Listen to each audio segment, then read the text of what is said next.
Okay, do you see your name highlighted in green on the screen? Okay.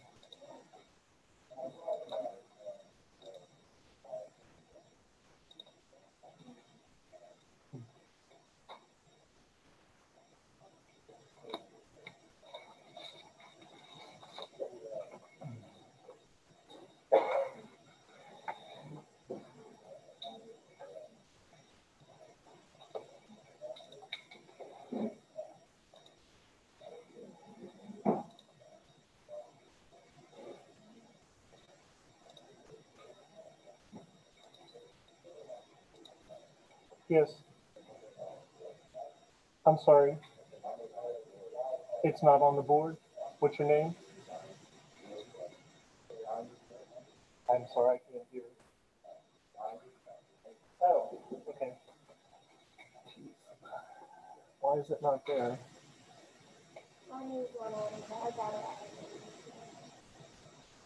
Okay, so you're is Tori Bouton here? Okay.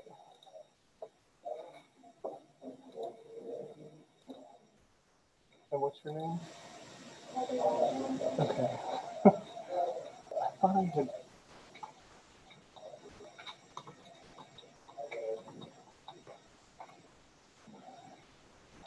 Okay. So is there a Malcolm Matthews? There you go. Okay. There a Valerie Gibbons.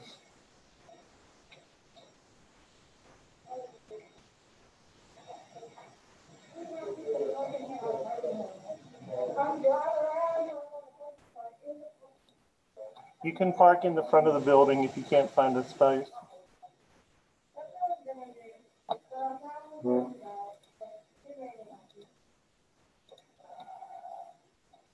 Okay, so no Valerie Gibbons, is that correct?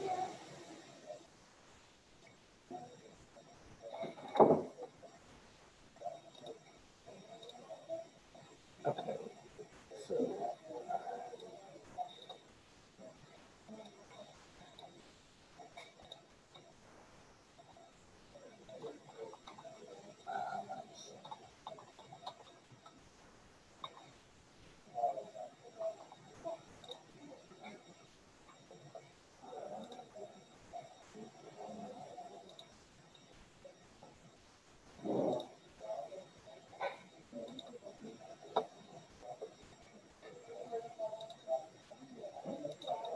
okay, it's while we're doing all the contact tracing, this is important that I have you marked as present and it's sitting in the right seat. Because if somebody does test positive for COVID in here, this is what they're going to use to do contact tracing. So Valerie is here. Thank you.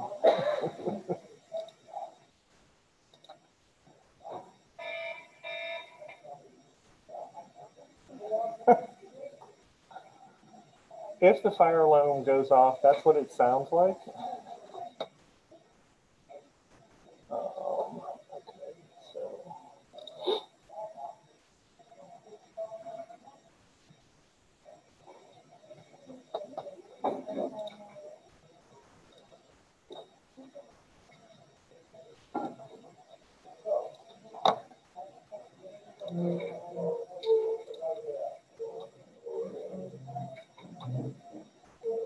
Okay, so I have this turned on.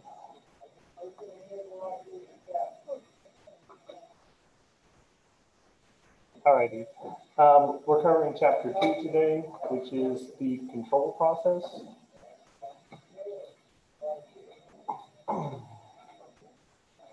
So we're going to have start off with some definitions about control.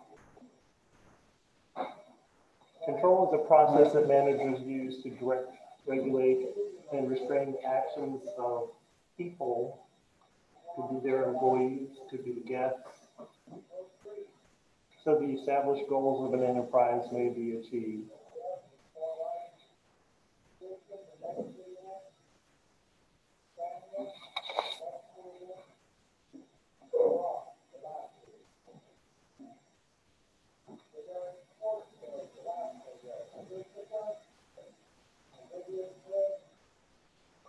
We look at cost control. That's what managers do to regulate costs and guard against excessive costs.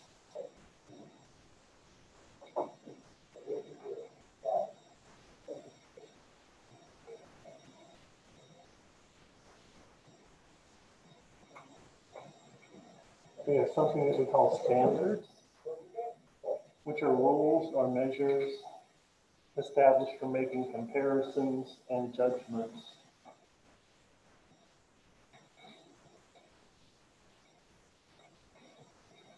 So we might have a standard that says you have to be, you have to greet a guest at the table within 60 seconds of them sitting down. That's an example of a standard. Standard cost is the cost of goods and services identified, approved, and accepted by management. Okay, so we would have a standard cost for our 12-ounce ribeye steak. There's going to be a dollar amount that if the price of that steak goes above it, we're not going to put it on our menu.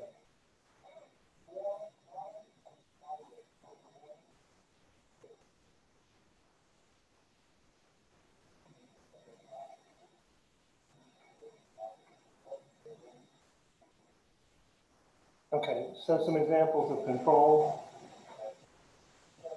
We lock our doors at 10 p.m. and turn out the lighted sign indicated that we are closed for the evening.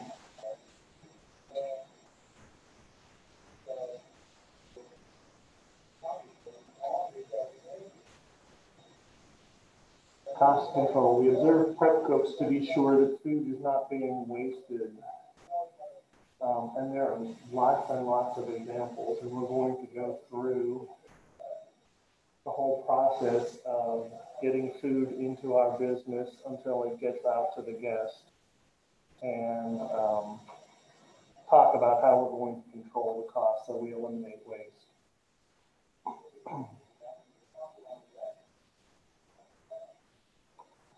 And each guest is greeted. This one is within 2 minutes of entering our restaurant by the host or hostess.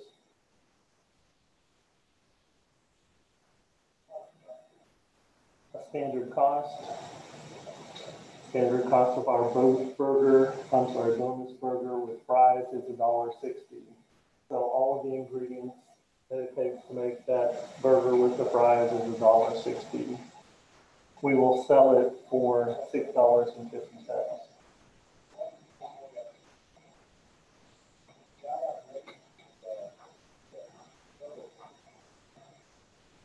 Okay, standard procedures. These are the procedures that have been established as the correct methods and routines and techniques for day-to-day operations. So if anybody's working in a restaurant, does anybody open up at the beginning of the day? Or has anybody ever done that? Okay, so what do you do as the opening person?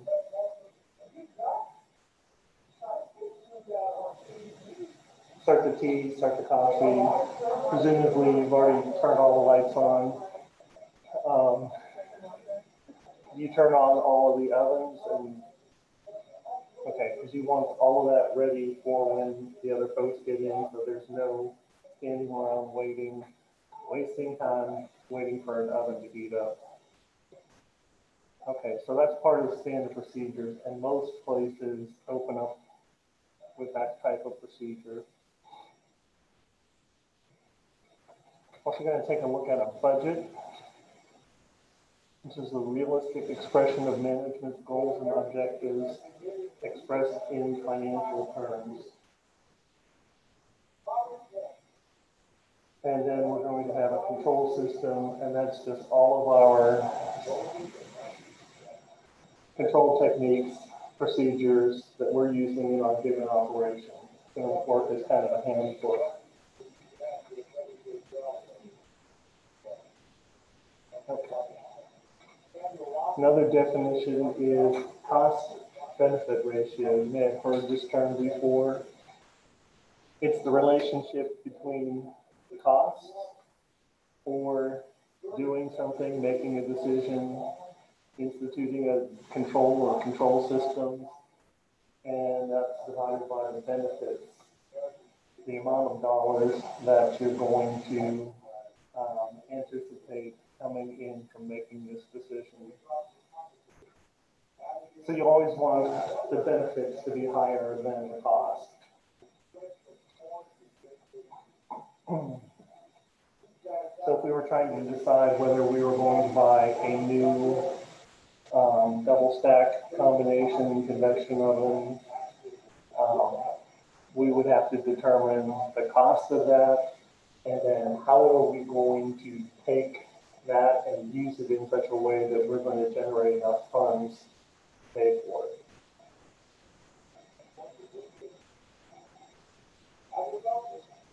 Okay, so there's a lot of control techniques available to a manager.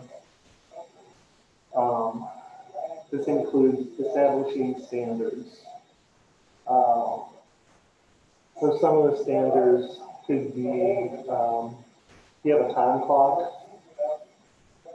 You would have to punch in no more than 7 minutes before your scheduled time.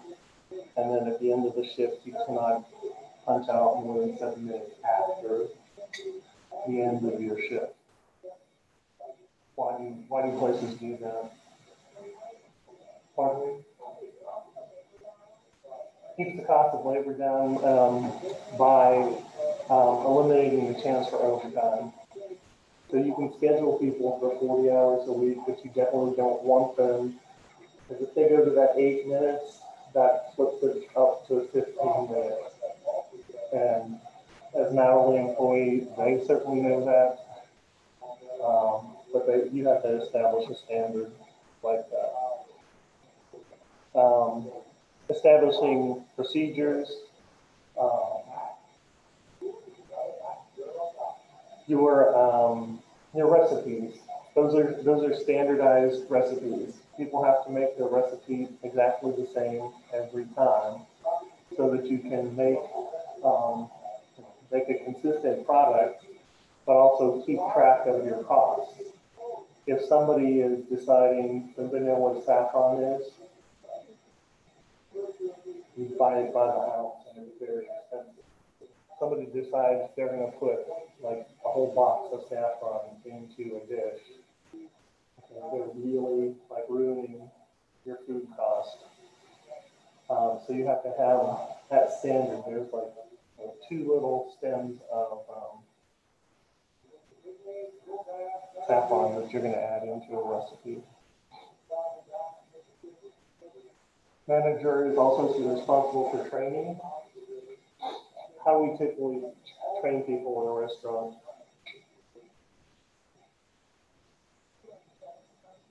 You're going to shadow somebody. Okay, so we're going to take somebody who's fairly good at doing their job, we hope, and you're going to work alongside them. They're going to train you on that particular job until you're going to be able to take over it. Setting examples. This class follows along with sanitation. We talk about a lot of the same things. Managers have to set examples. They have to take what's called corrective action. I've been using in sanitation the example of face masks. That if I see somebody with their face mask down below their nose, I'm going to say something, or else everybody's going to think it's okay to wear a face mask down below your nose. Observing and correcting employee actions. And then, of course, when I leave this room, before I leave this room, my face mask is on because I'm going to be going somewhere then behind this plastic curtain and be closer to students than is recommended. Okay, requiring records and reports. A manager cannot work 24/7, so you create reports, find out when I worked at Beau Rivage, the pastry kitchen was a 24/7 operation, so we never closed unless there was a storm in the Gulf. So we would have production reports, and somebody that made pizza dough during the night, they would keep a record of how many 8-ounce pizza dough balls they made and how many 6-ounce pizza dough balls they made, so that we as managers wouldn't have to go in and double count and do extra work. There's also disciplining employees. We'll talk about that a little bit later. Preparing and following budgets, same thing. We'll cover this in a little bit. So this is the thing that you need to know. There are 4 steps to the control process. It should be at the bottom of the front page of the handout.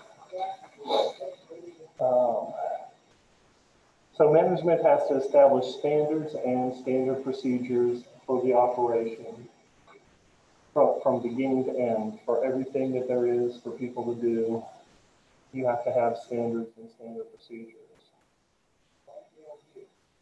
And then the second step, of course, is going to be to train your employees so that they follow established standards and standard procedures.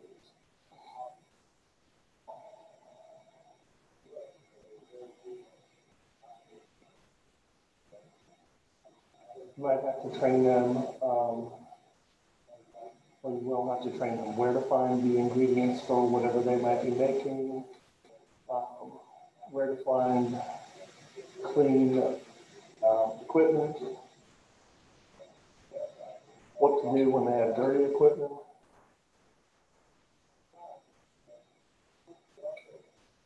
Third step is monitoring performance.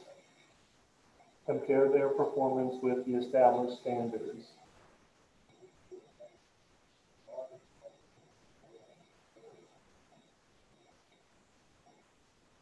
So how long does it take them to roll off the dough and make 5 apple pies?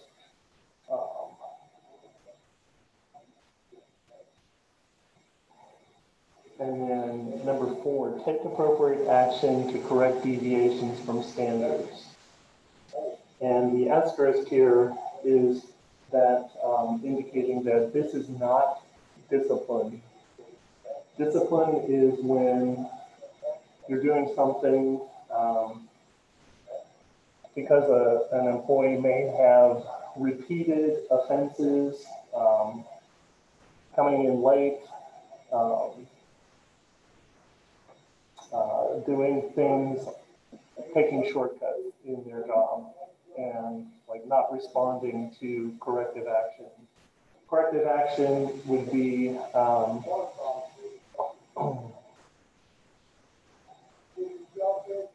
like if I'm watching somebody do burgers on a grill, and I notice that they're like, we got big, thick burgers in our restaurant. If they're not taking the temperature of the burger before it goes out, then I'm going to remind them that you really need to take the temperature.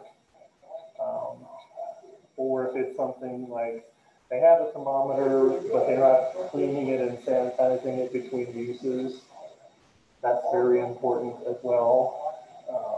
So you just remind them, this is what you need to be doing.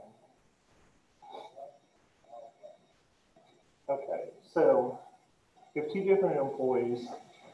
Jane is scheduled to work at 3, but she doesn't come in until 3:10. And Jack is scheduled to work at 3, but for 3 consecutive days, he's been clocking in between 3:15 and 3:45 p.m. So who, as a manager, would you discipline? Jack, okay. Okay, so you can't ignore the fact that Jane is late. You need to talk to her, find out what the problem was, maybe traffic, flat tire, kid was sick, something.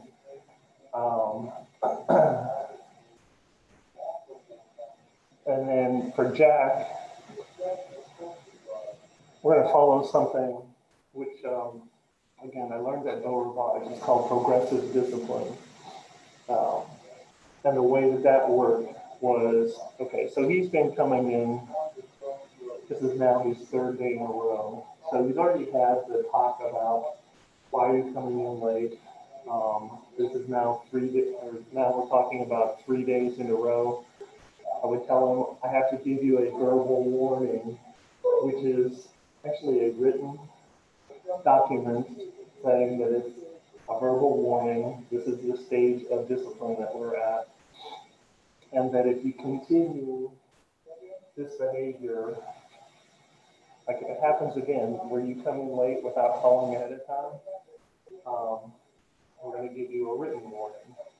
Anytime in the next 6 months, you're going to have to go 6 months clean without this problem before we'll take this back to where you were at the beginning of the week. Okay, so of course it's corrective action with Jane and discipline with Jack. Jane is late. Manager wants to show concern by asking what the specific problem is and just remind her that if it's at all possible, call in, let us know you're going to be late.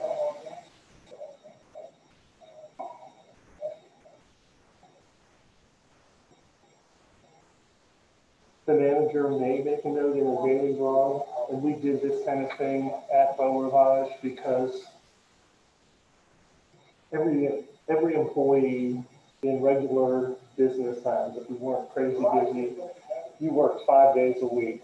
Managers were scheduled for 5 12-hour shifts, but each person had 2 consecutive days off. So if something happened on your last day as a manager that week, the other managers would need to know about it. So we had like a big book that there was a page for every day of the year, and you would just write down things that happened. You'd write down what the weather was like, how busy the buffet was, if there were any incidents, if somebody cut themselves, or if somebody was late, or there was some type of corrective action.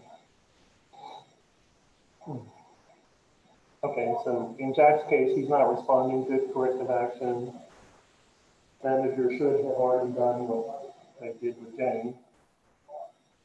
Verbal warning is going to be documented and placed in Jack's file. So the procedure at Beau Rivage was, okay, the first documented was verbal warning. That went to a written warning. And then if the same action happened again, it went to like a suspension, 1 or 2 days without pay. And then ultimately, if the behavior continued, then they would be discharged or fired. So it could be a very long process. Or there were some times or some actions that an employee could do that would cause immediate dismissal.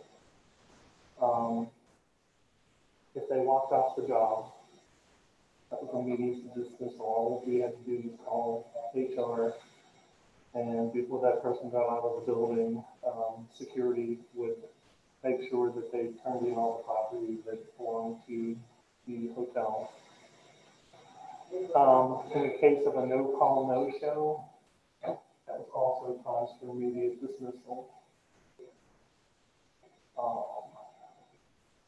You just don't do that in the restaurant industry.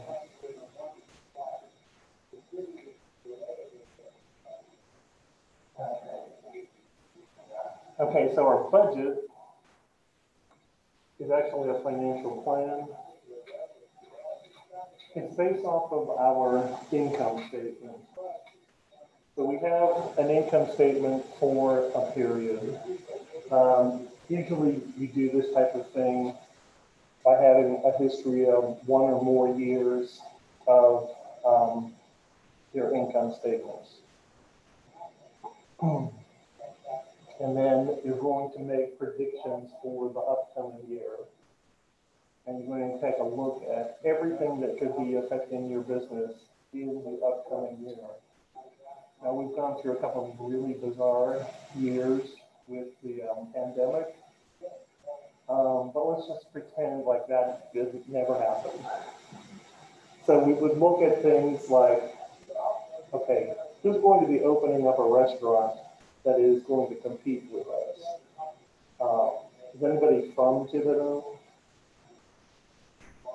Nobody's from Thibodeau. Do you know any of the new restaurants that are going in this area? There's actually a new Pizza Hut going in, not a Pizza Hut, Domino's. Pardon me? Where's it used to be? Or it's going where? Okay. Santa Fe. Okay, that's what you're saying. All righty. Didn't know that. There's a Chick-fil-A going in over by the, it's not too far away from that same area, which is interesting because we have the Chick-fil-A on campus. That was the first one to come here. And I'm curious, does anybody eat at the Chick-fil-A here on campus?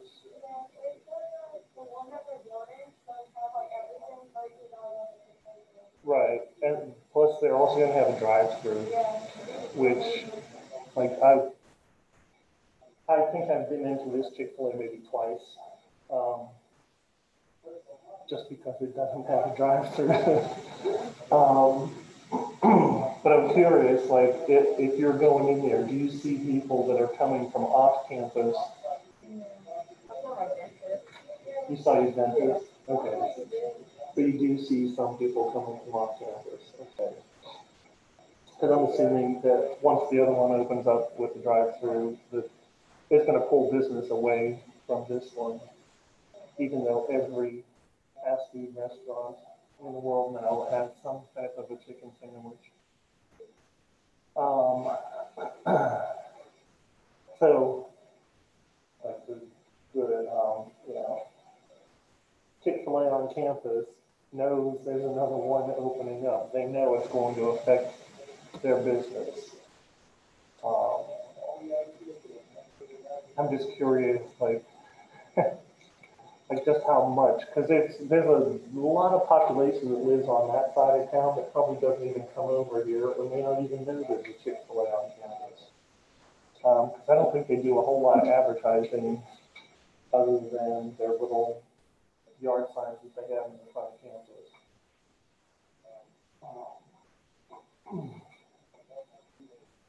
Let me think. So other things that you might be hiring a new executive chef, and it may be somebody famous. So then you would expect a lot more people to come in. But then you're also probably going to have to pay them more than somebody who isn't quite so famous. So here's an example of a budget. Can y'all see that at all from the back? Okay. So we're looking at 2 years in a row here, 2011 and 2012. So 2011, those figures have been recorded, and then in the middle, we have an amount of change that we're going to expect from 2011 to 2012. So we're expecting our food sales to go up by $40,000 and beverage sales by $12,000. So we're doing something, either changing our menu, expanding our menu, raising our prices. Somehow we expect our revenue to go up. Of course, if we're selling more food and beverages, our food cost is probably going to go up. We have the 2011 food cost percent at 42%, beverage cost percent at 32%, labor costs at 33.8%. But then labor cost is going up by $16,000, and our overhead is going up by $2,500. So this is our budget for 2012. And if things go like we plan, instead of a profit of $48,000, we're going to increase that to almost $68,000. And if we compare that to sales, in 2011, that was 2.4% of sales. And in 2012, that increases to 3.3%. So that's a good plan to have. So we have to have ways of making it work and ways of checking it. So what we'll do is, when 2012 starts, or in this case, we could say when 2022 starts, we'll take January of 2022, compare it to January of 2021, and see if we're on track to increase our sales. Because all things being equal, January sales should be similar from one year to the next. Some of the things that are unique to South Louisiana, when you do that, could be like February sales. Is Mardi Gras in February or is it in March? Because that's going to make a very big difference. Because those 4 days of Mardi Gras are going to increase. That's where your big sales probably will be. Depends on where you're located.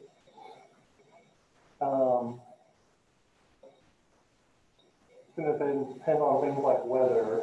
A couple of times in January or February, I've seen ice storms here that affects things for a day or maybe two at the most. Nothing like whenever a tropical storm comes through, there's quite a disruption. So then by the time you go to March and you finish March, you can combine those first 3 months together, and it's called the first quarter, the first 3 months of the year, and you can compare totals from one year to the next. And so Mardi Gras is automatically included in there. It doesn't matter when it happens. It's always within the first quarter.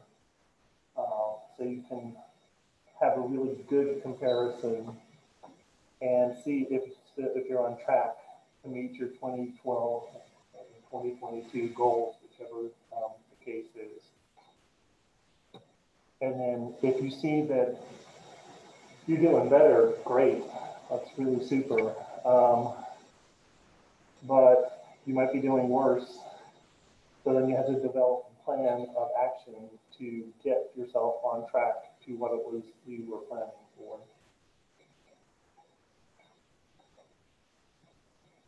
Okay.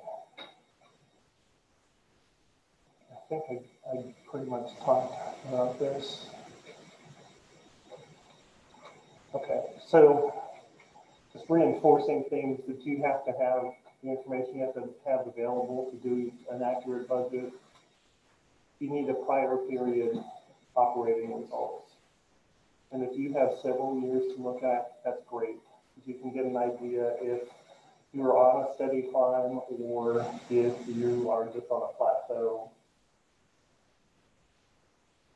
Examine the external environment to assess any conditions that could affect sales volume in the coming year. So, okay, that new Chick-fil-A is probably going to affect people's business over on that side of town for sure. There's a Popeyes over there, there's a McDonald's, there's a Wendy's.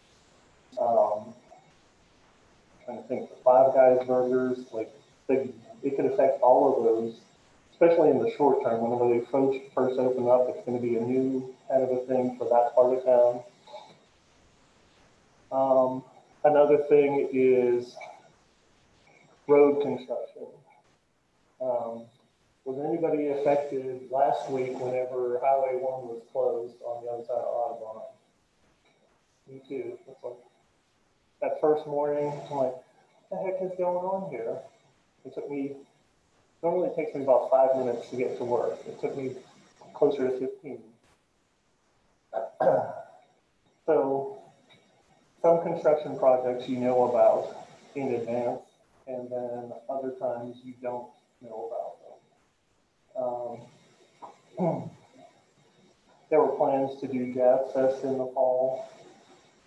That would have brought a lot of business into the city, but now because of the Delta variant, that was postponed or canceled. We don't know what kind of storms are going to be coming into the area over the next month or so, if any. How many of you were a student on campus last fall? Okay, I'm sure you felt like you were on some kind of crazy amusement park ride that just occasionally stopped and threw you off onto another ride, and every week there was something else happening. Review any plan changes within your operation that could affect sales volume. If you are one of the like the chain fast food stores, like they're gonna tell you coming in, like if you're McDonald's, you're gonna do this Shamrock Shake around what is it, St. Patrick's Day. But it might be like the whatever their barbecue rib thing is. Or they might be coming out with a whole totally new item. Like in the last couple of years, they came out with all those different coffee things. Does anybody ever buy those? What about ice cream at McDonald's?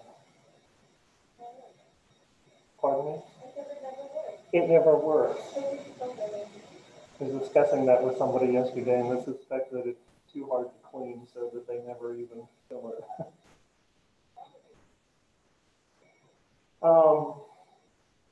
Determine the nature and extent of changes in cost levels. And it's interesting because when I was the beginning of 2020 in January, we were up in Washington, D.C.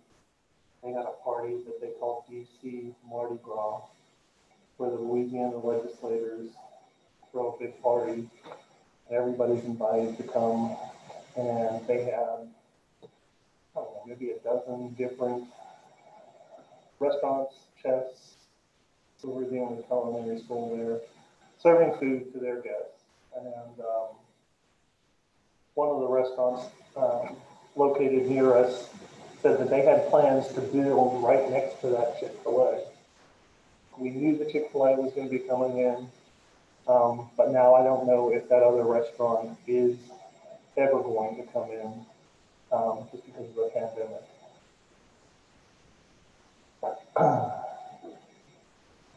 And then you want management, people with more experience to take a look at what you project your sales and costs and profits to be.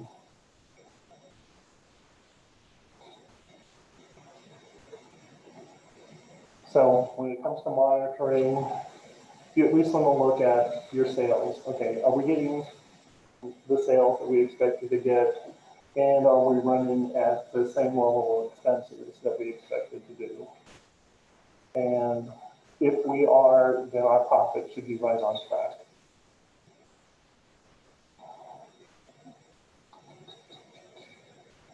So as things happen throughout the year, we might have to adjust the budget.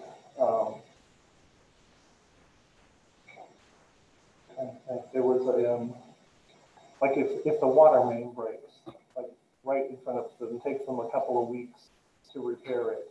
We're probably not going to have water. People are probably not going to be able to get to our restaurant. So we're going to have to do some work to adjust our budget downward to reflect a couple of weeks of lost income.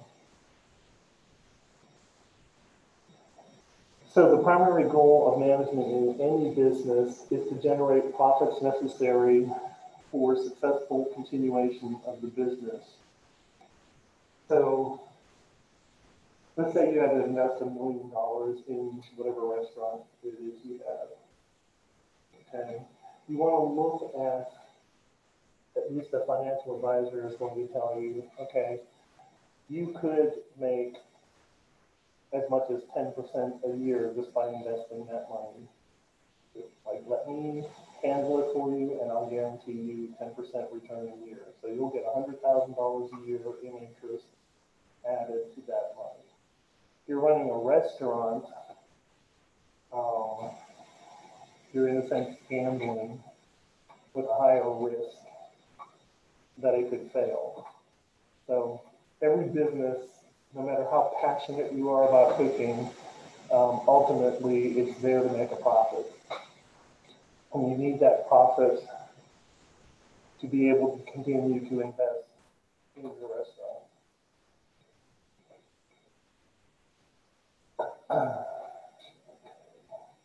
Whoa. Okay, I'm going to skip over this because I have a handout that we're going to do. And I have a handout we're going to do for this.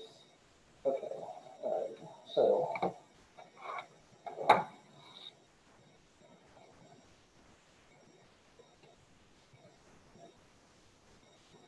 There's a front and a back to this handout.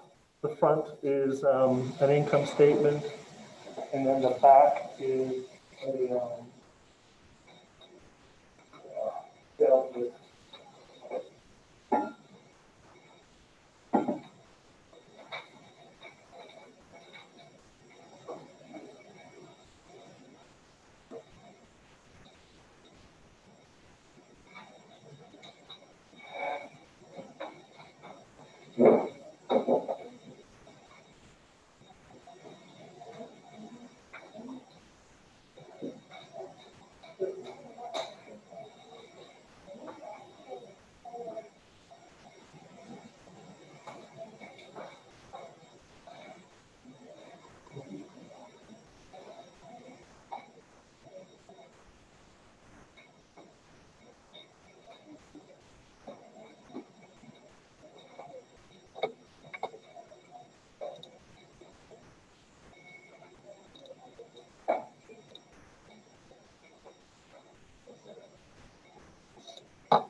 So if you have a calculator or a cell phone or something, go ahead and start.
Okay, so has everybody gotten some answers?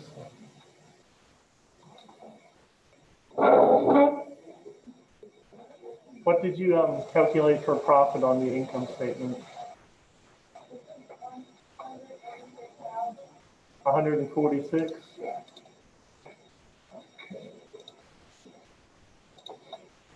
That's what I came up with.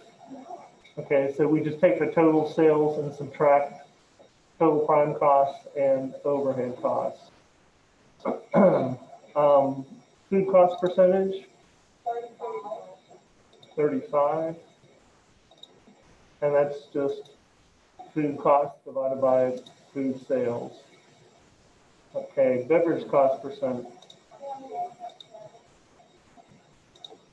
21.7. That's the answer that I would be looking for. So don't round it up to 22. And then labor cost percent.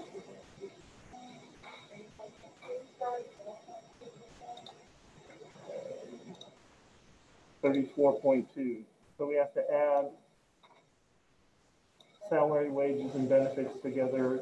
That gives us 500,000, and then we divide it by the total sales. Now, sales mix, I'm just going to bring these all up at one time.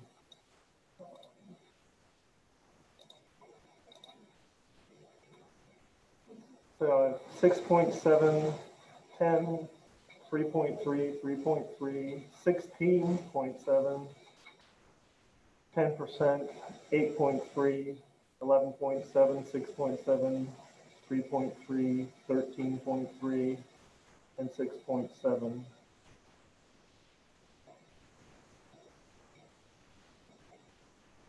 So did anybody get numbers that are way off from that? What we're doing is, okay, first item is New York strip steak. We just take 20 sold and divide it by 300 total plates sold. And then Just write down the list. Each one of these numbers gets divided by the 300 that we have for total.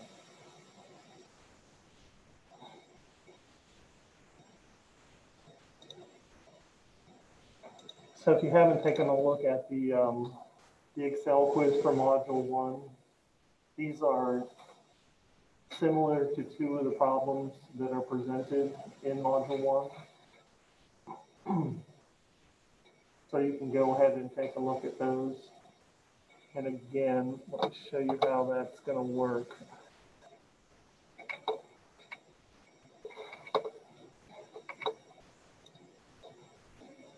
Okay, so we have Module 1.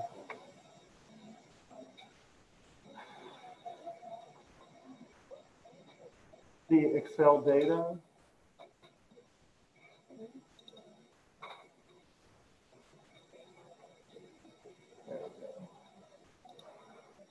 Okay, so here's our income statement. We're being asked to calculate the restaurant profit.